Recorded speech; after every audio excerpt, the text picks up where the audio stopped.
بسم اللہ الرحمن الرحیم۔ ایک دفعہ سلطان صلاح الدین ایوبی رحمۃ اللہ علیہ اپنے کمرے میں آرام فرما رہے تھے، کیونکہ اس وقت صبح کے سلطان صلاح الدین ایوبی رحمۃ اللہ علیہ بہت طویل سفر کر کے لوٹے تھے۔ چند لمحوں کے بعد ایک سپاہی آپ کے کمرے کے دروازے پر آیا اور اندر آنے کی اجازت چاہی۔ سلطان صلاح الدین ایوبی رحمۃ اللہ علیہ نے فرمایا آرام کر رہے تھے، لہٰذا اندر سے کوئی جواب نہ آیا۔ دروازے پر مامور محافظوں نے کہا سلطان آرام فرما رہے ہیں، لہٰذا آپ تھوڑی دیر کے بعد آ جانا۔ وہ سپاہی آپ کا بہت وفادار سپاہی تھا۔ اس کو بلا جھجک محافظوں کے سلطان کے کمرے کے اندر جانے کی اجازت تھی، لہٰذا اس نے بھی سلطان کو جگانے کو مناسب نہ سمجھا اور سلطان کے کمرے کے دروازے کے ساتھ بیٹھ گیا۔ وہ انتظار کر رہا تھا کہ جب سلطان صلاح الدین ایوبی رحمۃ اللہ علیہ بیدار ہوں گے تو تب ہی وہ اس سے ملاقات کریں گے۔ چند لمحے گزرنے کے بعد سلطان صلاح الدین ایوبی رحمۃ اللہ علیہ کی آنکھ کھولی تو اندر کی حرکات سے معلوم ہوا کہ سلطان صلاح الدین ایوبی رحمۃ اللہ علیہ نیند سے بیدار ہو کر چکے ہیں۔ سپاہی نے اجازت چاہی اور آپ کے کمرے کے اندر چلا گیا۔ سلطان صلاح الدین ایوبی رحمۃ اللہ علیہ نے سپاہی کو کہا ایسی کیا خاص بات ہے کہ تم اتنی دیر سے میرے کمرے کے باہر انتظار کر رہے ہو؟ وہ سپاہی بڑا حیران ہو کر بولا سلطان آپ کو کیسے پتہ چلا باہر انتظار کر رہا ہوں؟ سپاہی نے سلطان سے کہا سلطان معظم آپ تو نیند میں تھے، آپ کو کیسے معلوم ہوا کہ باہر کھڑا آپ کا انتظار کر رہا تھا؟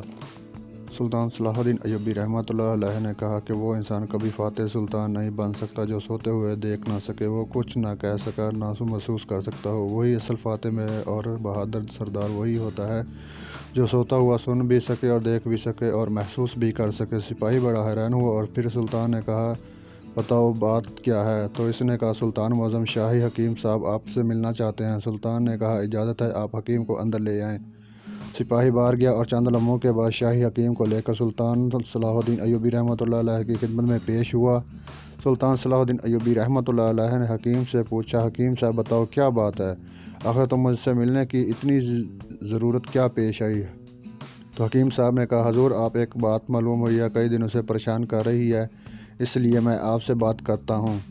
سلطان صلاح الدین ایوبی رحمۃ اللہ علیہ نے اس سے پوچھا بتاؤ کون سی بات ہے؟ تو اس نے کہا سلطان معظم میرے حکیم خانے میں میری بہت سارے شاگردوں میں سے ایک شاگرد جو ایک خاتون ہے اور یہودی مذہب سے تعلق رکھتی ہے، اور لیکن اس نے اسلام کے بارے میں بہت کچھ پڑھا ہے اور اسلام کے بارے میں بہت کچھ سیکھا ہے، لیکن چند ایک سوال ہیں جس کی وجہ سے وہ ابھی تک مسلمان نہیں ہوئی۔ وہ جانتی ہے کہ مسلمان ایک سوال کا جواب میرے پاس نہیں ہے جس کی وجہ سے وہ ابھی تک مسلمان نہیں ہوئی۔ سلطان صلاح الدین ایوبی رحمۃ اللہ علیہ نے مسکرا کر کہا سلطان کے حکیم تمہیں ایک سوال کا جواب نہیں آیا، بتاؤ وہ کون سا سوال ہے؟ یہ اس عورت کا ایمان لانے کے درمیان رکاوٹ بنا ہوا ہے۔ تو حکیم صاحب نے کہا سلطان معظم وہ خاتون کہتی ہے کہ آخر مسلمان خنزیر کا گوشت کیوں نہیں کھاتے؟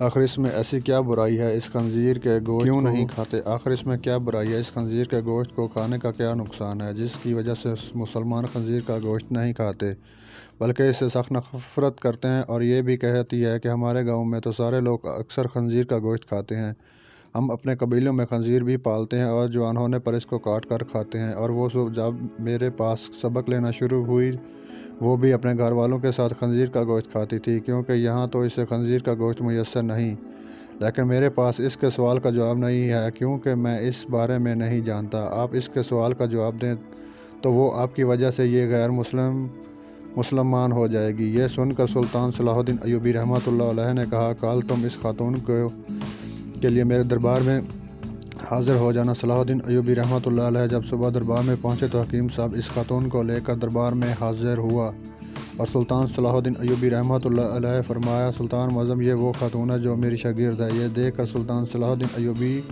نے عورت کو کہا بتاؤ خاتون تمہارا کیا سوال ہے؟ تو اس عورت نے کہا سلطان معظم میں نے اسلام کے بارے میں بہت کچھ پڑھا ہے، بہت کچھ سیکھا ہے، حتیٰ کہ میں اس جگہ پر آ کھڑی ہوئی ہوں کہ میں اسلام قبول کر لوں، لیکن اس ایک بات جو مجھے اسلام قبول نہیں کر سے روک رہی ہے وہ یہ ہے کہ اسلام خنزیر کا گوشت کھانے سے کیوں منع کرتا ہے، حتیٰ کہ یہ تو ہماری سب سے پسندیدہ خوراک ہے۔ میں نے ہر جگہ دیکھا ہے کہ اسلام نے جس چیز کے بارے میں منع کیا ہے وہاں کی دلیل ملی ہے، لیکن اس خنزیر کے گوشت کے بارے میں مجھے ابھی تک کوئی مضبوط دلیل نہیں ملی۔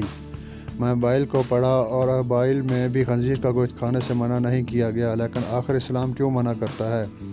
آخر اس گوشت میں ایسی کیا شرابی ہے کہ جو اس کو کھانے سے منع کرتا ہے؟ یہ یہودیوں کی تو سب سے پسندیدہ خوراک ہے۔ یہ سن کر سلطان صلاح الدین ایوبی رحمۃ اللہ علیہ نے کہا